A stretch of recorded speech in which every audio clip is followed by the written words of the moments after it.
IT-OT integration is a complete mess. The industry is dominated with OT products that are trying to imitate real IT solutions that have been deployed millions of times worldwide. These include proprietary software, black box hardware, siloed historians, and outrageous licensing costs. When building from scratch, you can be drowned with decision overload. Hey, I'm Dominic, founder and software engineer at Coup Dynamics. We help OEMs and builders go from duct tape ideas to full series productions. The combination of off the shelf industrial hardware and our open solution software stacks have helped ship thousands of machines, all requiring incredibly small support systems. We're launching an additional piece to our solution stack, calling it IT/OT Data Bridge.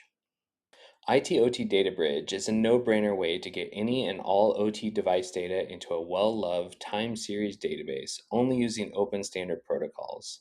It's an on-prem, no PLC code adjustments needed.